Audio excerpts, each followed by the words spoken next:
Cup coffee, you know? Excellent. Got it. Well, recording is in progress. With the Excellent. burp included. I hope you didn't hear that. I was slurping, not burping. Thank you for the clarification, Mark. I really appreciate that. Like I said, it's my afternoon pickup. All right. I'm just finishing here. Let me get this down.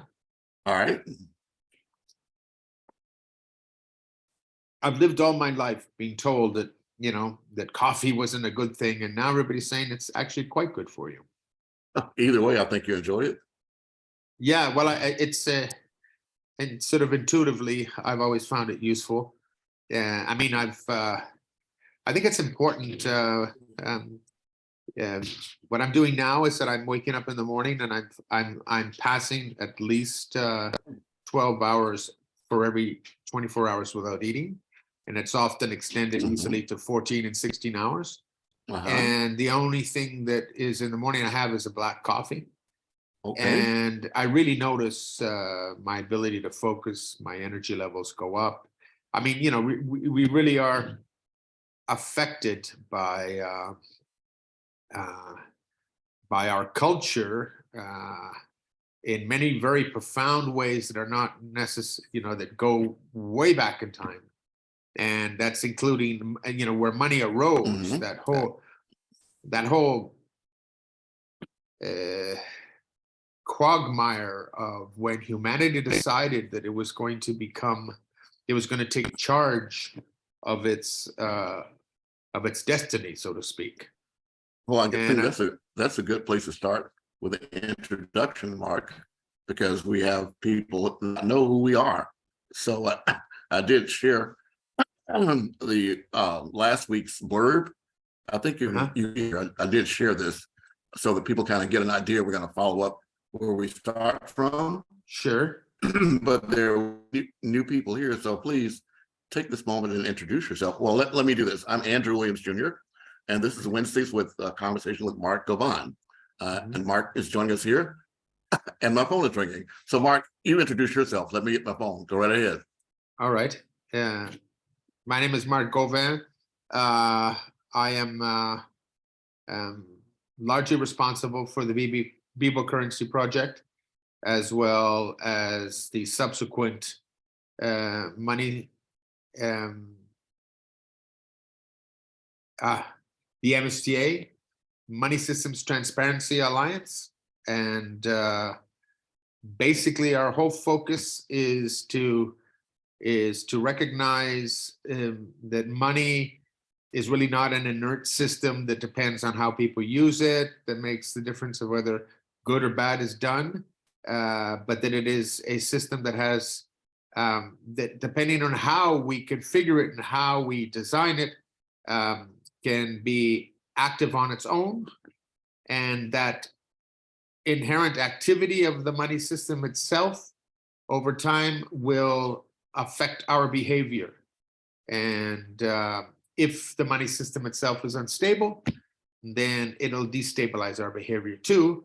And we'll think that we're each responsible for the instability or the negative results of that instability, when in reality, we're all responsible because we're all embracing an erroneous concept. So that's sort of who I am and where I come from. And along with us now, coming in, is our friend Mark Heffernan, who picked up on the basic message of the MSTA early on, and has been there since pretty much the beginning. Okay. And he, to me, is a very important guy because he's one of those guys who, you know, says it like it is, and no matter the consequences. And that to me is invaluable.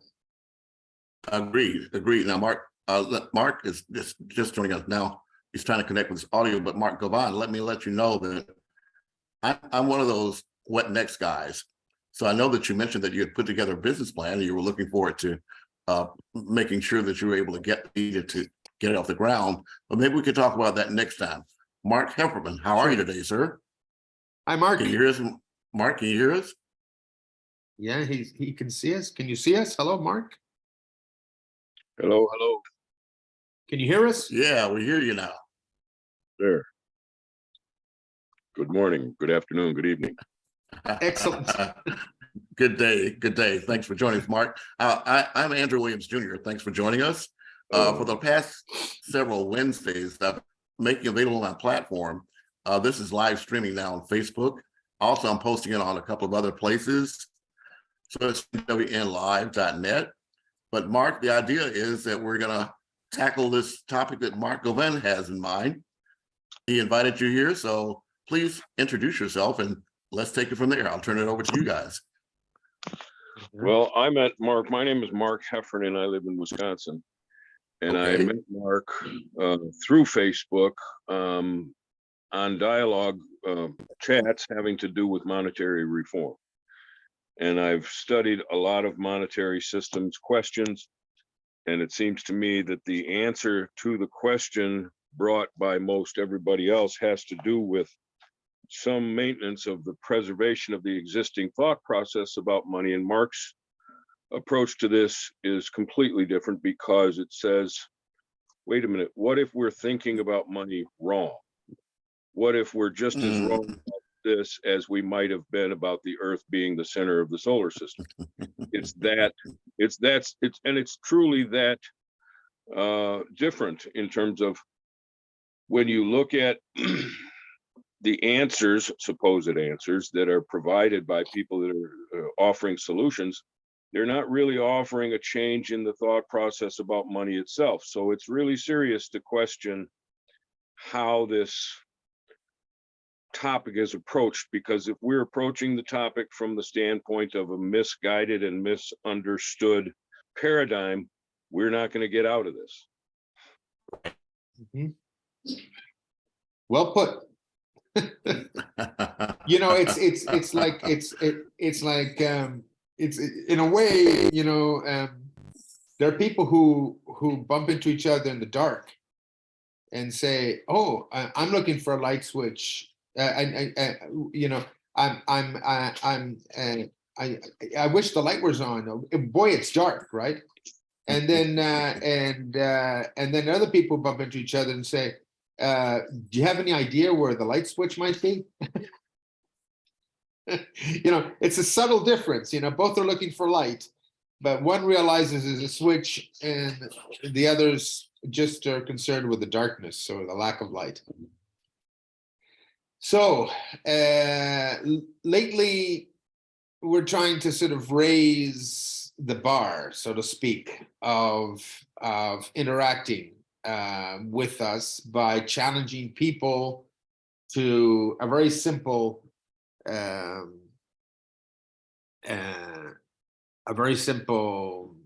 proposition, right? And that is, we say that money, I mean, the conceptual problem that you are alluding to, we've basically reduced it to money being itself, conceptually being misrepresented, right? And misrepresentation is really important because misrepresentation is actually a legal concept, right? At least in Anglo-American law, and there are other variations of it that I've tried to research in other systems or jurisdictions. But essentially, misrepresentation is a legal concept. I mean, you know, and that applies anywhere in any jurisdiction. Obviously, if the things aren't well presented or poorly presented or badly presented, then obviously justice isn't possible, or determining what justice could or could not be is impossible. So the question of misrepresentation is key. So I mean, you know, hopefully, if we come to people and say, hey, this is a misrepresentation, you don't need rocket science to figure out if something is a misrepresentation or not. I mean, it does often take time to sort of work it out, you know, and you know, science is made up of, for example, people are sort of like in awe of science, but really science is just layers and layers and layers of simple concepts, right? So when you get to several layers, it seems really complicated, but each layer just introduces a very simple concept that often may not be intuitively easy to grasp, which is another issue, but it's not complex, right? So with regards to money's misrepresentation, we make a claim, right? We make a claim. Money is misrepresented. And then we explain why, and we actually provide a formal proof that can assist people in understanding why we're saying it's misrepresented, so that people can now think about that and come to the conclusion, their own conclusion, that yeah, money's misrepresented. So this is all,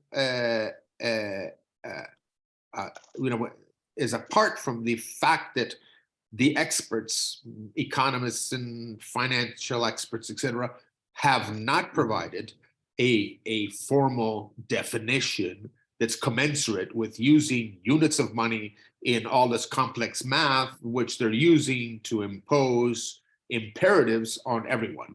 So if that math, if those units aren't defined, then we can talk about what's the notion people have, because that's the notion that people are going to bring to a contract, for example, where they actually sign their name to something that's going to get them in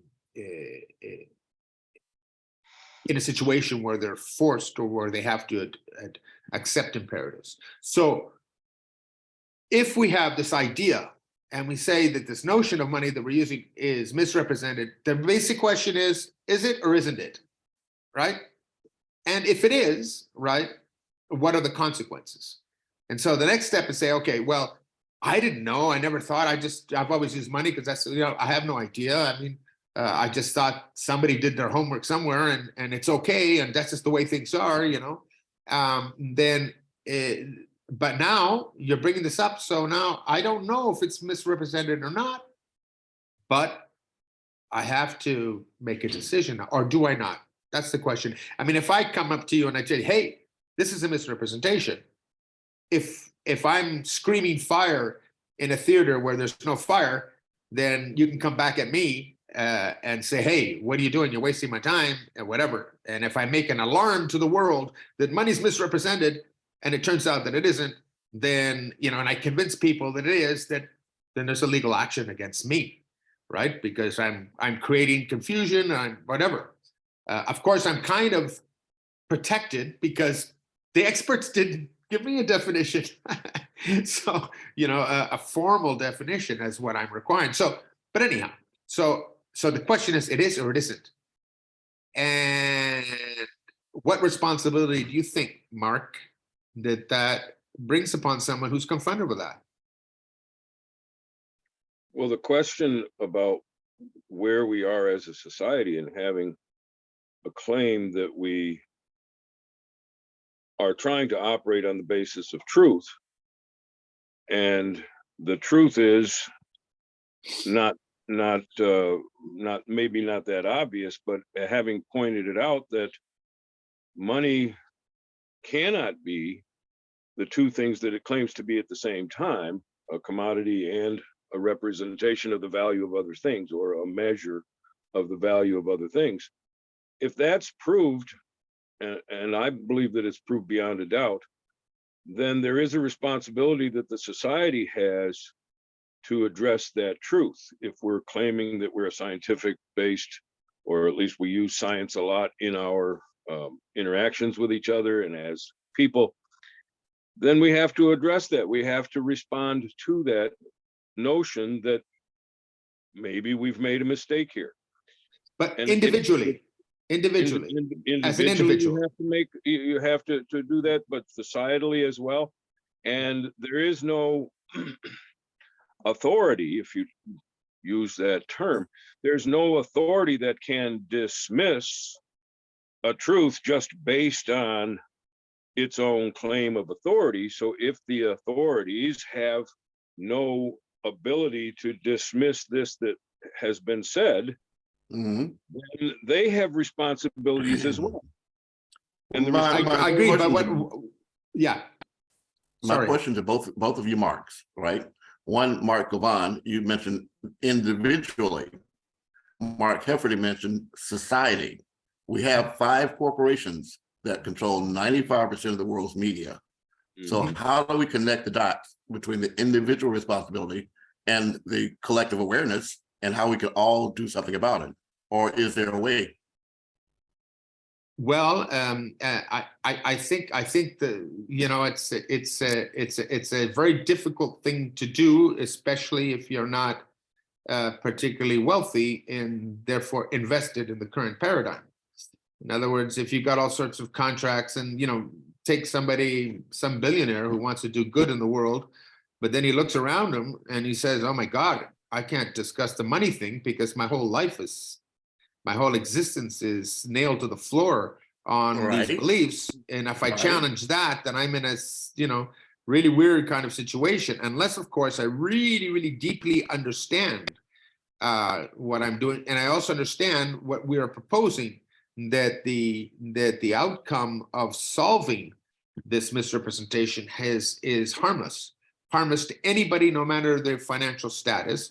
Doesn't require confiscation of anybody's assets. It doesn't require confiscation of money in their bank accounts. It doesn't require taking from some and giving to others. It basically changes the paradigm such that whatever state the system is in it now, it now moves on from that state in a state of stability, and therefore, over time, things will even out by virtue of having corrected the key element that destabilizes the system systemically, right? But I want to go back to the problem of the social responsibility and the personal responsibility, because we're never going to get to the stage where we can actually confront powers that be, or anyone, or administrations, or have them listen to us, or unless we have a minimum amount of people who feel compelled to resolve this situation or this or this problem. After they recognize and agree that we do have that same problem. In other words, Right. Critical mass. Right. So the question is, here's the problem. Is it going back to the statement about misrepresentation in the law? We are all, let's forget about blaming the rich and the poor. Let's forget about that. People have different levels of responsibility, and it's not necessarily distributed in terms of easily spotted in terms of financial wealth, because you can have a billionaire who goes, I didn't know money was represented, and I'm immediately going to do something to fix it. And no matter how many billions he made in the current system, under that misrepresentation, he's acted appropriately. Whereas you can have somebody who has who is a pauper and basically expresses what I call reckless disregard for the truth of money's misrepresentation. Well, right? My question, I'm just sharing briefly with you the screen. Yeah. This was about the same time. The pandemic created a new billionaire every 30 hours. But now 1 million people, this is a year ago, could fall into extreme poverty at the same rate in 2022. So again, Mark, my question is there a necessity to get the word out, so to speak, to enough people so you get a critical mass of people that understand what we're dealing with here? Yeah, how? But that's what I'm talking about. Okay. I'm talking about what is the hook? In other words, what is the proposition? Okay, we have all sorts of, I've written a whole bunch of stuff. Mark's written a whole bunch of stuff. A lot of people who are involved have written and argued and all that, right? But ultimately, we can't just go on like this, because then we just become some kind of, academic anecdote that sort of fizzles out or is just ignored, right? Because people don't feel compelled to respond to our proposition. So the way to compel people to respond is to say, in my view, is okay, misrepresentation. Right now, people aren't aware of the misrepresentation, so there seems like there's no danger. But ultimately, right, everything's recorded, right? What your interactions on Facebook's recorded, your emails, your conversations. I mean, one way or the other, right? It's going to be known to whatever consequence, which we don't know what the consequence will be. They may not be physical at all. They might not even be legal. It just might be moral. But the bottom line is, we're saying there's a misrepresentation and that we're all participating in that misrepresentation. So what I was saying about a billionaire who decides to correct the misrepresentation once he realizes it, and a pauper who ignores it and thinks that, you're just wasting my time. So what does the law say? The law says there's innocent misrepresentation, didn't know. Then there's negligent, which when you knew, did you do anything about it?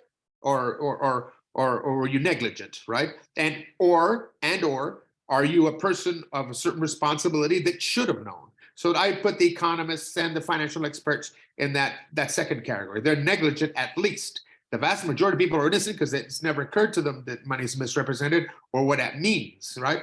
And then there's the final stage, which is reckless disregard.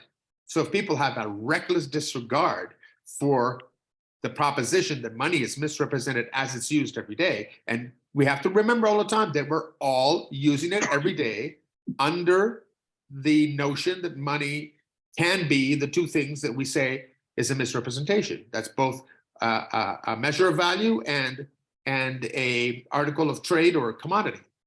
So if it turns out, so the question is, if I make that proposition to you, or when I made the proposition to Mark, what Mark did was go, I don't know. And then he thought about it for a while. And then he said, well, I think you got a point there. And then he kept on delving. And what has he done since then? Well, he's tried to help people understand that this misrepresentation is there and explain it to them, right? So he's not innocent because he knows. He's not negligent because he's doing what he has in his power to do, and his ability to try and correct it. And he's certainly not fraudulent because he doesn't have a reckless disregard. But what about other people? Let me ask Mark, if I can. Mark, exactly what did you do once you learned this information? How have you gotten response from people you talked to about it? Well, I found Mark because I was already engaged in conversations with people about monetary questions. Okay. So I was on forums, mostly having to do with Facebook, some having email connections with other people. Mm-hmm. And I raised this question with people on a regular basis. I attend local meetings having to do with economic questions. So the social questions that are being asked about all kinds of things are still within this paradigm that has yet to be questioned on a large scale. Okay. The difficulty that you're pointing to, I think, is that on a large scale, how do you get to a lot of people? There are no forums that I've been on that are 10,000 people in a stadium. Okay. Right. The control that you said of the media having 5 companies that control a lot of the message, it's a real thing. So how do you work with that? The question about it is what we're doing here today and how we will share this with others. But in the long run, those obstacles that are in front of us shouldn't necessarily demotivate us. Sure. You have a light and you keep it under a basket, nobody sees your light. So you have to get out there. Right. And the getting out there part means that you have to have this conversation with people and stop them on a pretty regular basis when they assert some piece of the present paradigm that says, yeah, but the expert said this, and this is the thing, and then there's this other piece of it. All of those present paradigm understandings, you have to kind of try to interrupt that conversation and say, wait a minute, that is all based on this misrepresentation. But if the misrepresentation happens to be true the way we call it out, yeah, then all of these claims that you're making within the present paradigm have no legitimacy. And it pisses people off, excuse my language, but it makes people upset because they're so tied into. But we have to just keep talking about it as the truth that it is. If somebody could come and say, wait a minute, I've read everything and here's your proof and here's my proof of that disproves you. That hasn't happened. And that has not happened. And unless that does happen, I think, have a responsibility to just keep trying to get it out there. And I don't know, I live in the middle of nowhere in Southwest Wisconsin. I'm not on the radio. Well, I'm let not me, on television. right? Well, technically, Mark is in Spain, right? You're in Spain, Yep. Mark? Yep. Yep. Mark Hefferman, you're in Wisconsin, but right now I'm in Boston, Massachusetts, or Concord, right? Uh, But this people around the world. But here's the thing, you mentioned a very important point: repetition. Because I'm from old David Ogilvy School of Advertising, and Mark, you might know that name. He was very important at one time in advertising, but his message was that you have to repeat the message, and it's been proven that even for email marketing, right, you have to get the message at least 7 times out before you even begin to penetrate someone's consciousness, because there's so much noise. So I'm doing what I can, Mark, right? For as long as we decide to have these Wednesdays and nothing else gets in our way, we can begin, I think, to at least have this conversation to audience that perhaps we haven't able to reach just on a one-on-one basis. And the other thing too is that, again, Mark, I'm going to have to come back around to your business plan, right? Because what I found is that in many cases, a lot of business plans just leave out a key point, which is marketing and promotion. In some cases, it might take 25%, 50%, sometimes even over 100% of your income for a period of time just to get the word out about what it is you're trying to do, get your brand out there, so to speak, right? So, for example, just this, oh, by the way, let me do this right now. I have an option here of closed captioning so that what we're saying can actually be shown to others that are looking at it on Facebook, but they can't hear it, or now they'll be able to read it, right? This is just one example of how we can use technology to do that. But we're having this conversation in English. English is a very popular language around the world, but this conversation has to do with everyone on Earth. So I'm just suggesting, Mark, that we think about ways that if we're going to do this thing right, we have to plan in order to reach a wider audience. One very simple way to do that is to have what we're saying here transcribed into other languages, or again, make it available for closed captioning so that anybody that sees it can read it in whatever language that they want. So this is kind of a practical step. I'm just suggesting to you guys to think about ways that we can begin to use technology that we have at our fingertips, start building and building and building momentum. That's what I'm looking for, Mark. I'm willing to make a 52-week commitment to you if you want to do this for a whole 52 weeks, because the idea is this: break it down into seasons, just like the broadcast television does. Let's make this a docu-reality series. But Mark, that takes planning. This is almost like teaching a curriculum. You have the opportunity, guys, if you choose to make this a global platform and teach what it is you're having this conversation about. So it's more than conversation, there's actually an outcome. Mark, you're moving your lips, but unless you unmute yourself, we can't hear you. Yeah, sorry, but I mean, I've understood that, and I've tried to prepare each of the episodes to highlight different aspects. But it's also the format. What's useful about this is to have an exchange, so have a human experience where people ask questions and that's sort of what we're doing. And the plan, the focus I wanted to give today has to do with what we're discussing, but it's at another level of granularity. In other words, one thing is to say we need this, we need to reach millions. That's true, but and to some degree or other, we're already doing that in the fact that we don't know how many people. A lot of the data about digital content is not really representative, because people will see a lot or read a lot more than will respond, and and you don't know what's going on. But in our case, directly, I think what I'm trying to do is I want something to happen that doesn't follow standard practices of marketing. I mean, I'm not saying that can't be helpful. Of course it can.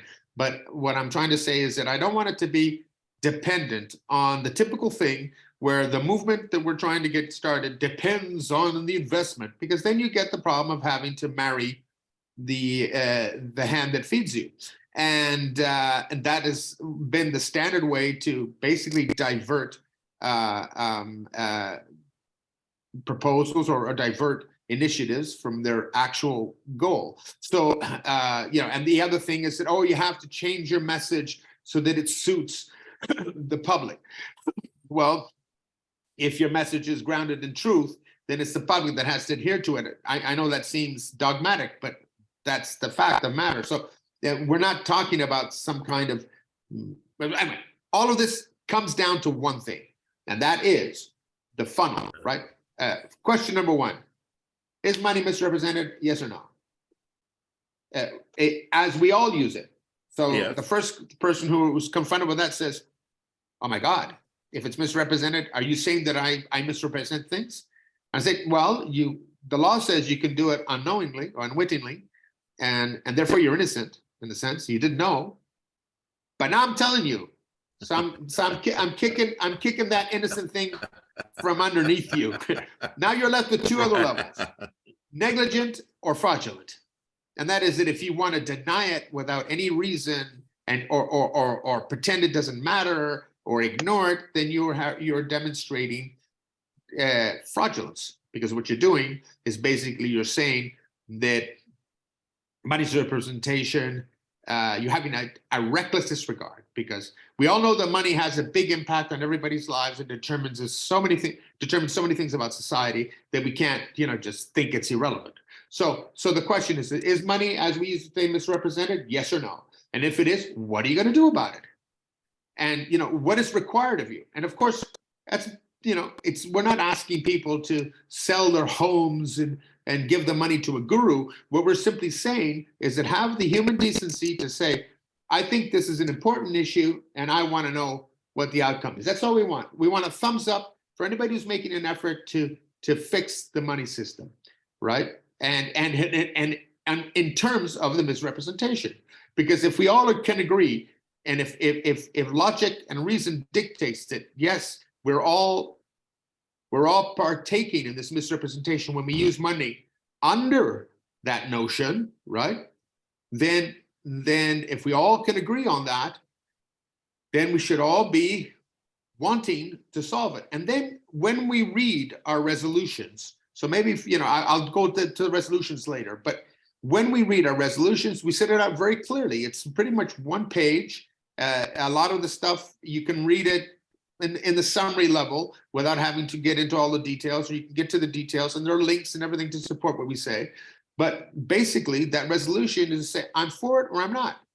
And that's simple. If we can get a following of people who, from all walks of life, without having any other kind of commitment to be equal in terms of political designations or whatever, but just simply, yeah, this is a problem. I see the problem and I want it fixed. That's if we can compel people to do that.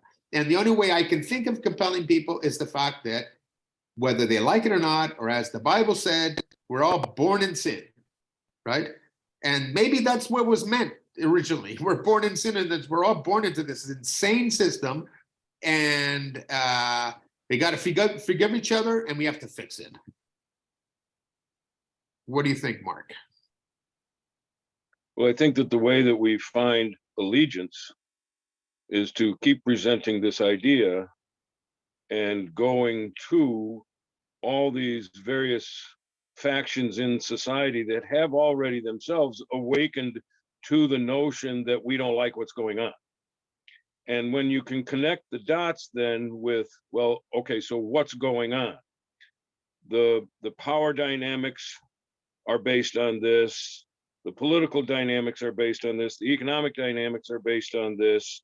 So when you find groups that have themselves declared that they want to push back against the present paradigm, I think we already have a large number of potential allies that, when they start to understand that inside of this paradigm, their complaints are not going to amount to much because we haven't changed the paradigm. The difficulty that I see is that a lot of people are trying to remain within a power dynamic And this is not about power. This is about truth that says this cannot also be that. And the ramifications of that then need to probably be explained, that if this doesn't happen, then that doesn't happen either. And that doesn't happen either. So finding the allegiance with people that are themselves motivated for, whether that be libertarians or people that want to start time banks or people that are pushing back against the End the Fed movement. There's a lot of people that are somewhat aware of the money system and its influence on the social order. But to get them to understand the question of this paradigm, can money be two things at the same time, is probably new to them.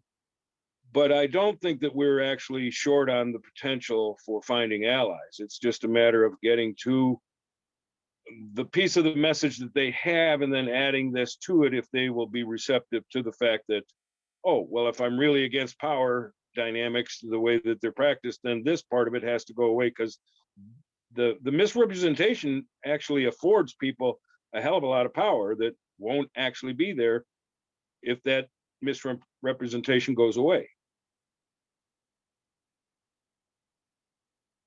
I disagree. Oh, okay.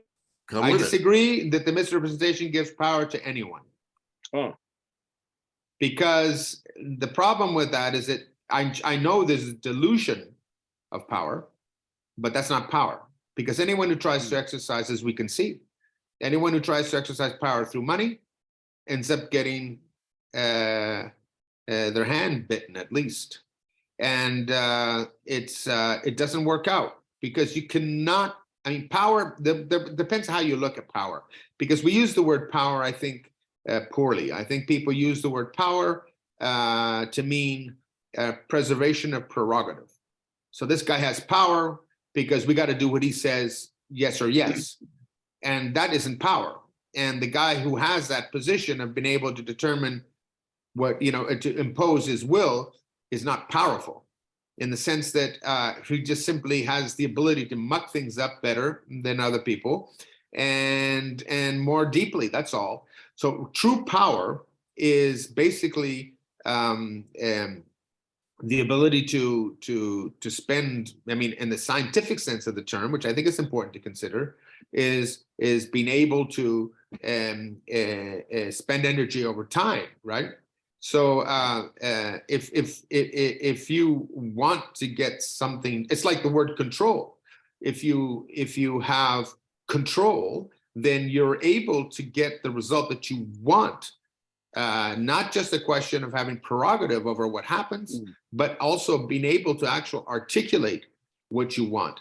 And you can't use a system like the money system now to really articulate anything in a way that is beneficial in any kind of mid-long term. Maybe on the short term, you get a rush from it, but in the mid to long term, any gains are lost. And that comes from the simple principle of the fact that if you're using an unstable component in a system, then that always carries an overhead.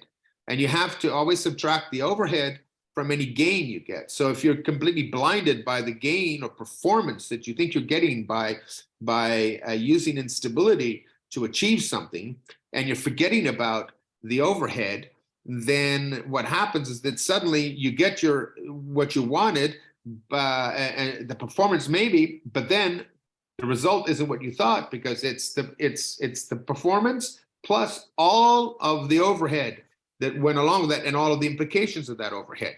So ultimately, it's not intelligent in any way or powerful or to use an unstable, badly defined system to try and control people. I mean, it's basically it's like saying, well, let's give everybody a cattle prod and we'll just keep the big cattle prods for ourselves. Where are you going with that? The best show horse is a horse that's well kept, that's well fed, that's taken care of, that you communicate with. It's not the one that's been beaten to death and beaten into obedience. So ultimately, I don't associate power with this. I think there's the delusion of it, and I think that the delusion of power comes from the fact that people accept the imperatives of the money system as a given and work with it. So they don't question it. So they live with it.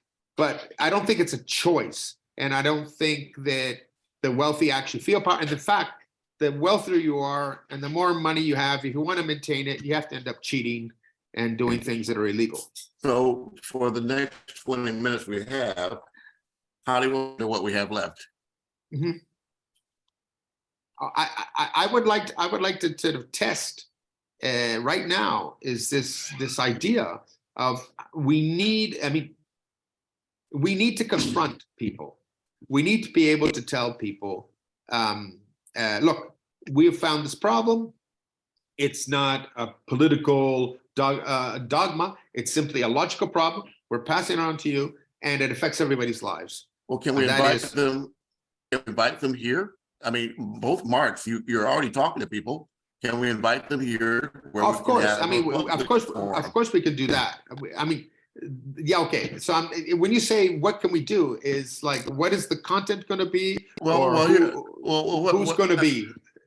I'm trying to be thought provoking, right? Yeah, so of course. A wide range of wide ways to absolutely answer the question. We get people here. We get people on, and we talk about people. But I think the most important thing is just having people listen to this. I mean, I share this with all my contacts, and I'm starting now a thing which I suggest you might do, Mark, and you also, right?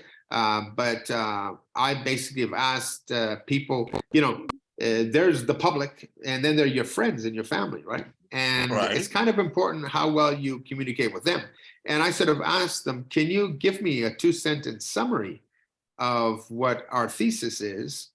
And will you evaluate our message? And our message, if I can just get it to you as we speak, I'll get that. Mark, take over and think about how to basically say you have a responsibility to deal with this, an individual, because we're all using money as it shouldn't be used, whether we're innocent, negligent, or fraudulent. We have to decide which we're going to be and what we're going to do about it for the sake of ourselves and our kids. So I pass it on to Mark and Andrew, and I'm going to look for this simple statement here. Oh, okay, Mark Gauvin. Well, the initial pushback, I get pushback usually based on the assumption that what we're doing is not invalid. So the approach that Mark brings to this, which I've latched onto, is that if we shift the focus from the question of whether or not we're doing something in a proper way and maybe just the wrong people are in charge, that gets to be an easier but oftentimes short-circuited process, because as soon as somebody has been pushed out of the present paradigm and asked to think that this new paradigm is going to carry with it a whole different set of circumstances, an entire different set of expectations and results, then they have to stop and think. But at least what we're not doing is claiming that there's something within the present paradigm that's just being done wrong. And so with that being the case, I think that there's a possibility of getting people to understand the message. Right. So let me ask both of you, is it okay for you to begin to identify who you could ask to come to join us next Wednesday about time? So we'll have a wider group of people, some of whom have already thought about this, or is that too soon for you guys to reach out to your networks? I don't think it's too soon. We could find a lot of people that we could bring in a lot of people in the world of economics, in the world of other social reform efforts. We could bring in people having to do with, I'm thinking that there are some people that understand this, at least on a cursory level, such that on a local level with something like a time bank, they get the idea. They don't know. The implementation on a larger scale is that we cannot leave the existing system in operation. So we're trying to convert quite a lot of people to understand this message. But the question about it, it's kind of like when the shift was made in the understanding that the Earth could not be the center of the solar system. Eventually, when that was really truly understood through the proof and through the scientific understanding and math, nobody wanted to be that stupid as to continue to think that. And so I think that the question about what we present, nobody really wants to be ignorant. Nobody really wants to misunderstand things. Nobody wants to be held to be unaware. And so the good part about this message is that we're bringing truth that people would like to eventually figure out how to apply it. So the short answer is you can think of some people you can, the very same registration link that you got. I would just ask if you would be able to share that with whoever you, and then we can actually know who's going to be able to come. But we can start right now today and make the invitations.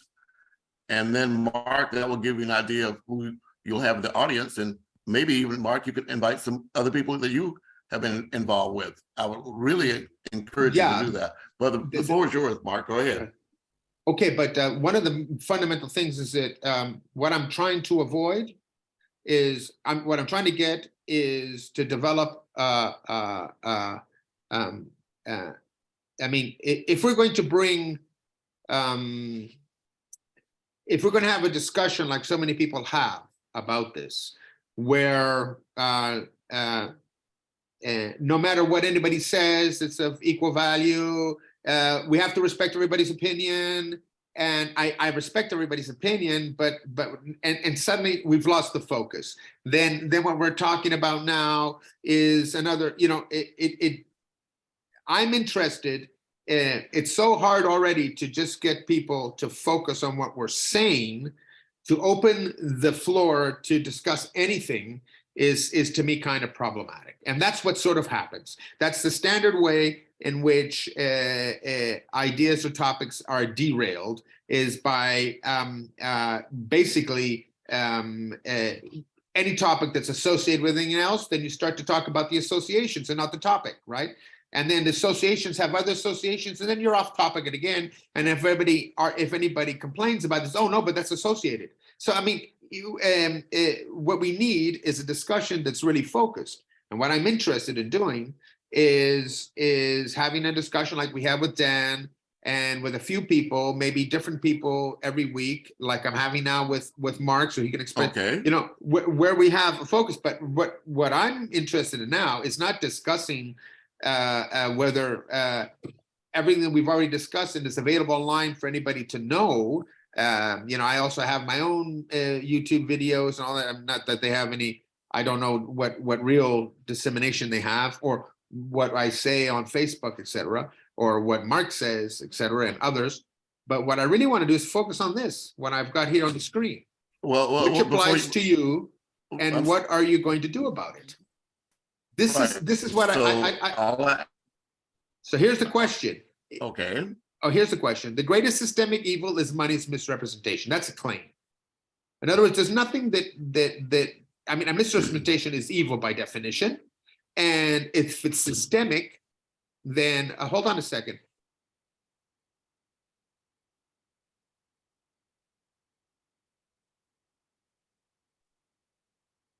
So there is no misrepresentation that reaches every corner of the earth and almost every person on the planet that is comparable to money. And if money is misrepresented, it is the greatest systemic evil because it affects everything. And so every time we use money accordingly, according to that misrepresentation, we are partaking in that misrepresentation. It's a fact. I And this is- understand, Mark. We didn't choose to. Most of us were innocent, but that's it. And the thing is, misrepresentation has 3 degrees recognized by law, right? Innocent, negligent, and fraudulent. And I want Yes. to confront people with that. So what I don't want to do is have somebody what- theorize. Yeah. Yes. I'm sorry. Well, all you I'm wanted to say suggesting, something. Mark, is, we are in control of what we do. We Mhm. can kick people out if they don't adhere to our rules. I need you to understand we are in control. So eliminate your thought about being politically correct. The whole idea is to get your point across. I'm just suggesting that in order for us to do that, we have to begin to engage more people, either as a passive audience or, as you suggest, on a regular basis, have one-on-one dialogues with you that we can share.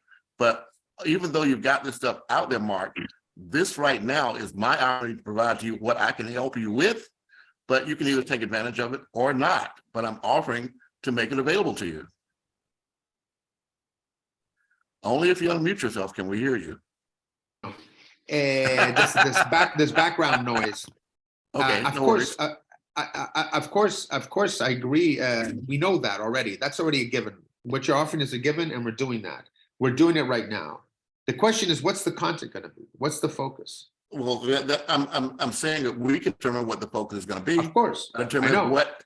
But So- I'm suggesting that Yes. this be the focus. So what I would love to do, right, is have you invite a Nobel laureate, for example. No, Mark, this is not my project. This is your project and Mark Okay. Hefferman's. You guys know who you're talking to and who is, invite them, but let's give them an agenda to invite them. And let's, whether they're here or not, let's make a presentation to them and then get it.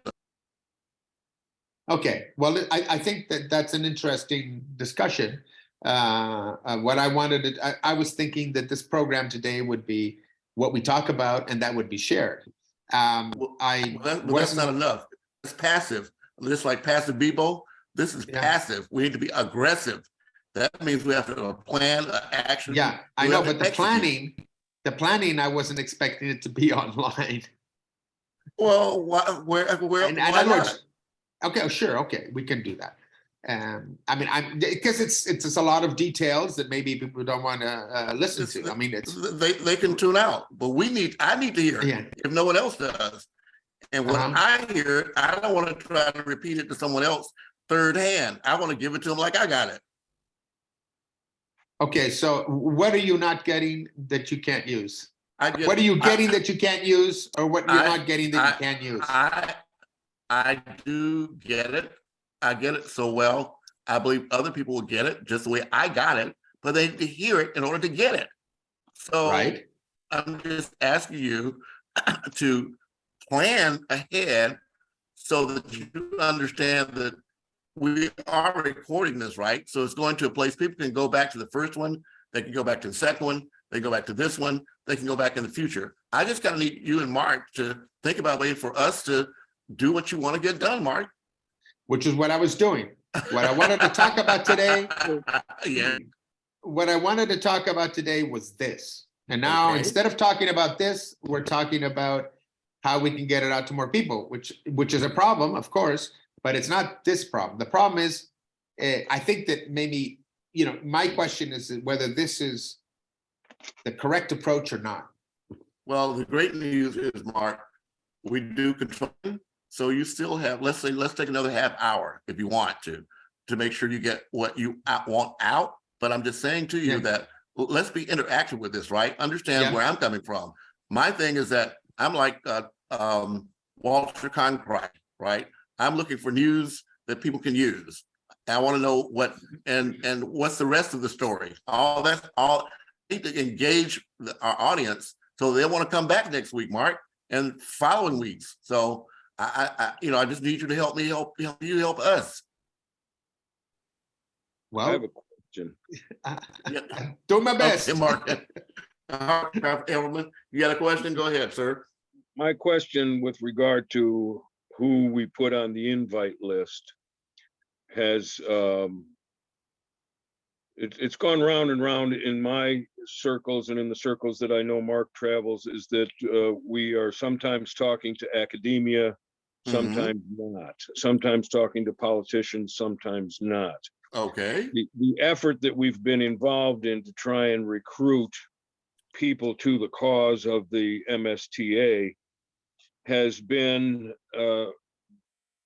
hopefully not centered necessarily on only going to those in positions of authority, and that just in general, a certain population of people wants to take this question on and respond to it because it's real to them.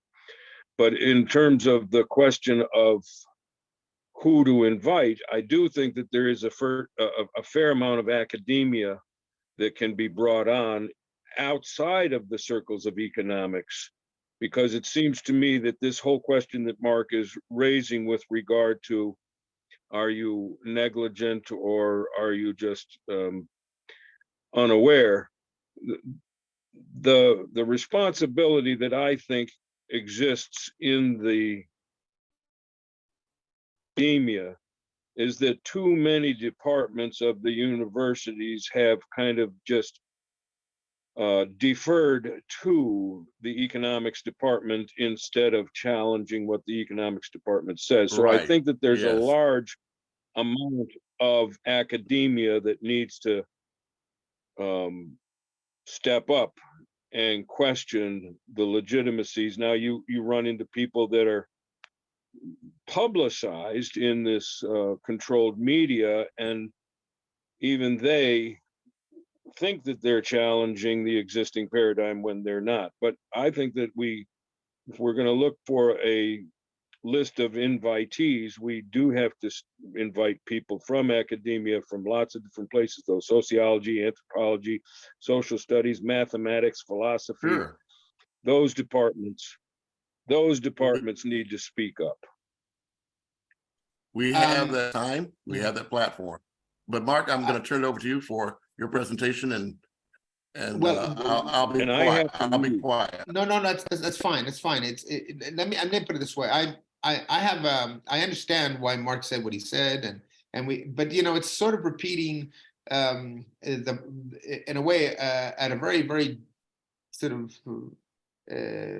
remote level, if you like, but still it's there. It's sort of repeating a kind of authority. We bring an academic, a person who is up there, and I think what we need, right, is we need ordinary people to come up from all walks of life who manifest that they understand what we're saying, because they can understand it, and they understand the ramifications of what we're saying, and they accept to take responsibility. Let's do both. I heard Mark. We do. Whoever will come on. A lot of people are afraid. For example, I want to be respectful of Mark Hefferman. He did say leave, but what I'll do is this: I'll be willing to provide alternate weeks if you choose. One for academia, one for regular people, if you so choose. But I do want you, Mark Hefferman, to take this invitation link that you got and share it with you, and let's plan this out. We have time, so let's just make sense of it. So thanks so much for you being here, Mark. I'm sorry I have to beg off, but I got to return some phone calls and run this company. That's all right. Thank you, gentlemen. Take care. Thank you so much. Thank you, Mark. All right, Marc Gauvin. Thank you, Mark. Take care. All right, back to you, Marc Gauvin. Ball's in your court. I'll let you run with it as long as you. Okay, and like I said, I think that this is not an issue that for people who want to delve into the background at the highest level to defend themselves against standard arguments that could exist out there, particularly in economics and finance.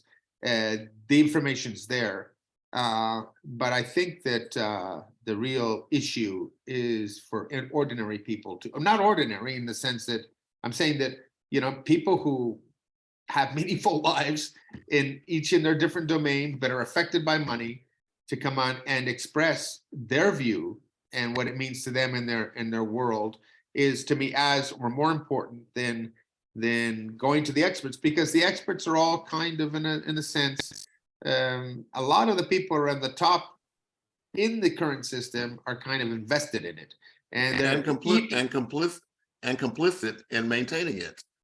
Yeah, or just simply, yeah, complicit. They say, for example, I've come across many people who said, "Mark, you're right, but I'm not going there with you because So- my business, because my relationships, Right. and it just upsets my life right now. But as a friend and having a beer, God, you're right, Mark. God, you're right. This is kind of painful for me. Painful for me to hear." So on the screen, you have your presentation today. How much time do you want to take to deal with this? Well, it's just, I'll just repeat it again. I want everybody to take home what it said here.